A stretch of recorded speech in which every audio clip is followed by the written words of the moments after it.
আপনারা জানেন শেখ হাসিনাকে কেউ তাড়িয়ে দেয়নি, শেখ হাসিনা কিন্তু নিজেই পালিয়েছে। কারণ কি, অপরাধবোধ যখন কাজ করে তখন কিন্তু মানুষ আর স্থিরভাবে দাঁড়িয়ে থাকতে পারে না।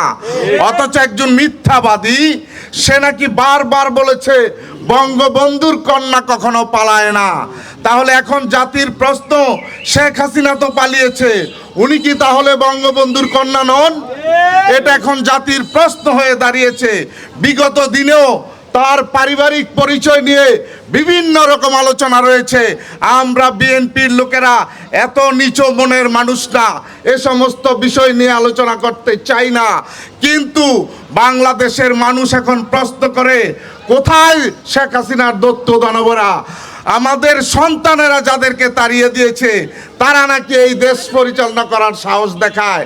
আমরা না, আমাদের সন্তানের আন্দোলন করেছে। আন্দোলন সংগ্রামের মাধ্যমে শুধু আপনাদের না, আপনাদের অনুসারীরাও, মসজিদের ইমামরাও পালিয়ে গেছে, কাউরে কিন্তু হামলা করা হয় নাই। অতএব অপকর্ম করেছেন, জাতির কাছে মাপ চাবেন এবং বাংলাদেশের আইন অনুযায়ী যে বিচার ব্যবস্থা চলেছে সেই বিচার ব্যবস্থার মুখোমুখি হবেন শেখ হাসিনা এবং তার দোসররা। এই আশা করছি বিএনপি যদি যখন ক্ষমতায় আসবে 31 দফা আপনাদেরকে দিয়েছে রাষ্ট্র অবকাঠামো পরিচালনার জন্য, অবশ্যই অবশ্যই এ সকল লুটপাট, দুর্নীতি, নির্যাতন এর বিচার হবে হবে হবে। অতএব আমাদেরকে ঐক্যবদ্ধ থাকতে হবে।